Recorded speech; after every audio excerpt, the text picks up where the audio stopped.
Shalom, shalom peuple de Dieu, c'est votre bien-aimé Kerngabo. Je vous salue dans le nom du Seigneur Jésus-Christ. Nous avons pris rendez-vous pendant ces 3 mois de parler autour du thème de la délivrance. Oui, bien-aimé, il y a des cas difficiles, il y a des cas où des gens presque jugent impossible, mais Jésus-Christ nous a donné un secret. Dans Matthieu 17, 21, cette sorte de démons ne sortent que par des prières et des jeûnes. Et bien aimé, comme vous le savez, nous sommes autour du thème la délivrance. Si vous êtes fatigué de perdre, si vous êtes fatigué de pleurer, si vous êtes fatigué de maladies, si vous êtes fatigué de ces situations, c'est le temps pour vous de chercher la délivrance. La délivrance, selon la Bible, n'est rien d'autre que le salut que Jésus-Christ nous a apporté. La deuxième des choses, selon la définition de Larousse français, Larousse dit la délivrance, c'est débarrasser quelqu'un de quelque chose qui les retenait dans une prison. Il y a des gens qui sont en captivité, il y a des gens qui sont en prison et Jésus-Christ est venu pour leur donner la liberté. Alors la première clé de la délivrance que Dieu nous a donnée, c'est le mariage. Bien-aimé, peut-être que tu as déjà participé dans des séminaires sur le mariage, sur la délivrance du mariage. Bien-aimé, le mariage n'a pas besoin de la délivrance. Le mariage que Dieu a créé est parfait. C'est une institution de Dieu qui est parfaite, sans tâche. Le mariage a été créé avant que l'Église existât. Le mariage a été instauré depuis le jardin d'Éden. Ceux qui ont besoin de la délivrance, ce sont les gens qui sont dans le mariage. Mais par contre, Dieu utilise le mariage pour délivrer le Fils de l'homme. Lui délivrer des choses les plus graves. Si vous lisez la Bible dans le livre de Genèse chapitre 2 verset 24, la Bible dit, c'est pourquoi l'homme quittera son père et sa mère et s'attachera à sa femme et deviendront une même chair. Et si vous lisez le livre de Éphésiens chapitre 5 verset 31 à 32, la Bible dit, c'est un grand mystère. C'est que le fait de quitter le père et la mère et s'attacher à sa femme, c'est un grand mystère. Nous voulons voir ces mystères de la délivrance par le mariage. Bien-aimés, tant que vous êtes célibataire, vous êtes sous l'autorité de votre papa. Vous pouvez beau avoir des buildings, vous pouvez beau être un licencié, un doctorat, mais tant que vous êtes célibataire, vous n'êtes pas une tête. Vous n'êtes pas indépendant. Le mariage, c'est une clé pour vous délivrer de la domination ou bien vous délivrer des liens qui vous unissent avec vos parents. La Bible dit la première des choses, quitter. Lorsque Dieu a dit à Abraham de quitter, Abraham, son père, c'était un vendeur d'idoles. Mais lorsqu'Abraham est sorti, il n'est pas sorti avec les statuettes de Terra. Malheureusement, il y a des gens qui quittent les maris, qui quittent leur famille, qui quittent les pères et la mère, mais s'en vont avec les idoles de Terra. Bien-aimé, peut-être la situation que tu es en train de traverser, ce sont les idoles de Terra qui sont en train de te poursuivre. Comment sauras-tu que les idoles de ton père te poursuivent? Je ne dis pas. C'est lorsque vous regardez que tout ce que ton père a vécu, vous les vivez. Toutes les mauvaises choses que ton père a vécues, vous les vivez. Vous êtes ivrogne comme votre père, vous êtes au bord du divorce comme votre père. Si toi et tes frères, vous vivez la même chose, vous avez le même problème, sachez que ce n'est pas ton combat. Vous vivez le combat de votre père. Ne quittez pas, bien-aimés, avec les idoles de Terra. Le mariage vous permet, premièrement, vous devenez indépendant vis-à-vis des démons des générations, vis-à-vis de ce que vous dites, les liens familiaux. Le mariage te fait accomplir la volonté de Dieu. C'est Dieu qui a demandé de quitter. Ce n'est pas l'âge qui t'a fait quitter. C'est Dieu qui t'a demandé de quitter. Et lorsque tu quittes, tu accomplis la promesse de Dieu. Tu accomplis ce que Dieu a dit. Et ça se suit avec beaucoup de bénédictions. La Bible dit, quitte le pays de ton père, quitte. Lorsqu'il est parti sans les idoles de son père, bien-aimé, Abraham a été béni par Dieu. C'est pourquoi vous posez la question, il y a des personnes qui ont vécu dans leur maison pauvre, sans rien. Mais le jour qu'il s'est marié, un mois après, il a trouvé un boulot. Il y a quelqu'un qui a toujours l'habitude de rire. Il a dit, il y a un Dieu de marié et il y a un Dieu de célibataire. Dieu est derrière cette parole qui dit, quitter ton père et ta mère. Et lorsque tu quittes, tu seras béni. Écoutez, lorsque tu quittes ton père et ta mère, tu accomplis la volonté de Dieu qui dit, tu seras la tête et non la queue. Dans une maison, il n'y a qu'une seule tête, c'est le mari. Qu'est-ce que tu crois? Qu'est-ce que tu es dans la maison de ton père? Je ne dis pas que tu es une queue, mais tu n'es pas la tête de cette maison. Lorsque tu vas au mariage, lorsque tu contractes le mariage, tu deviens la tête. Alors je le déclare dans ta vie, partout où tu vas, là où tu as vu le secteur de ta vie, tu es la queue. Comme tu t'es marié, au nom de Jésus, que tu deviennes la tête dans tout ce que tu fais. Abraham, un jour, lui, il a quitté, laissant tous les idoles de son père. Mais il est parti avec un lien de consanguinité. Écoutez, bien-aimés, il y a ceux qui ont le lien de consanguinité dans leur vie. Le lien de consanguinité, ce n'est pas seulement amener l'autre avec vous. Ce n'est pas amener les petits frères, non. Le lien de consanguinité, c'est cette maladie héréditaire que tu as. L'autre, c'était la maladie héréditaire. C'était le combat charnel que Abraham a amené dans sa vie. Toi qui es marié, tu n'es pas obligé de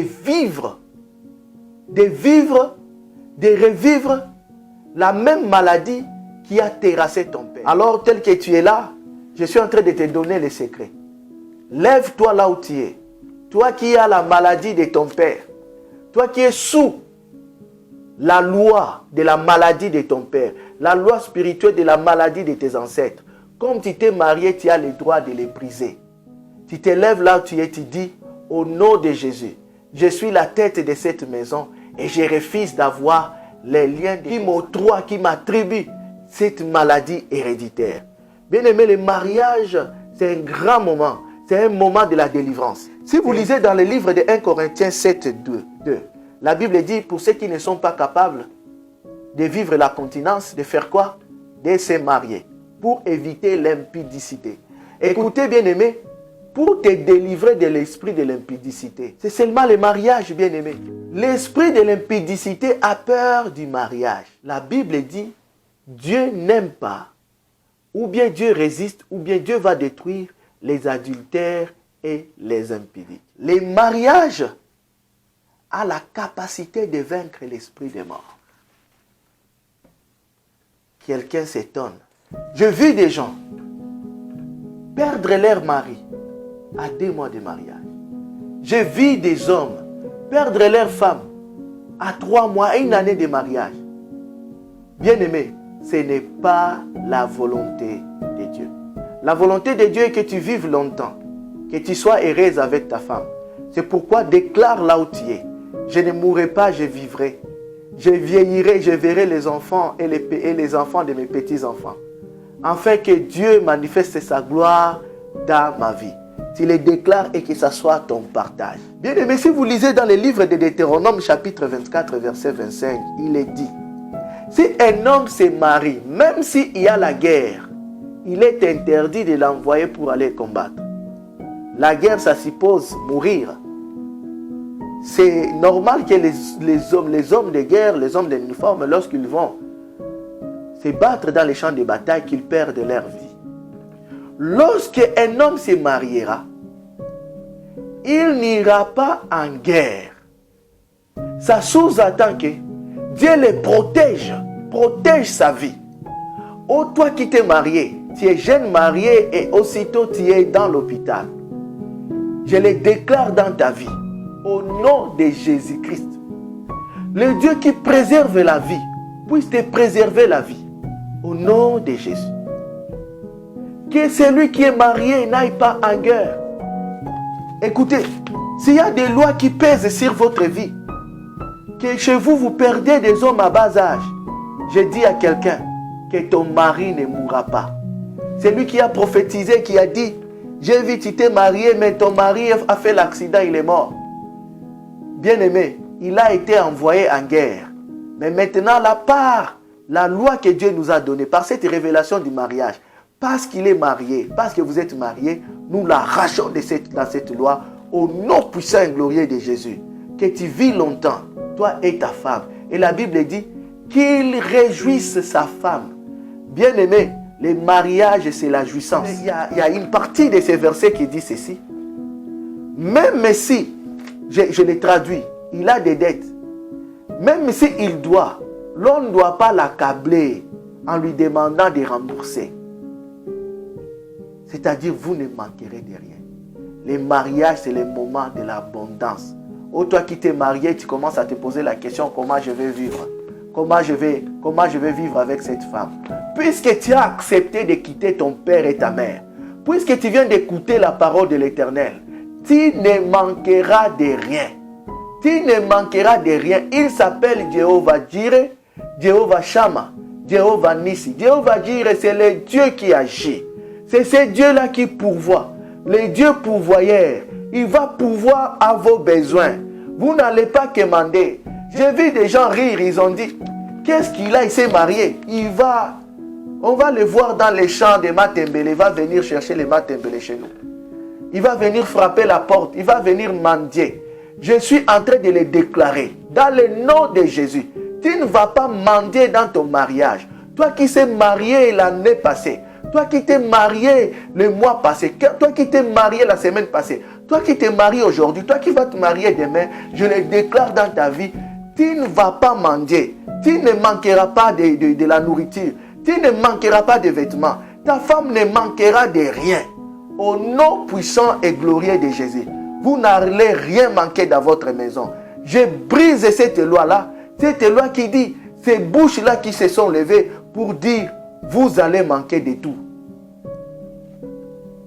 Je dis à quelqu'un, toi qui t'es marié, tu as manqué du travail. Que Dieu t'ouvre la porte que tu aies du travail. Au nom de Jésus-Christ.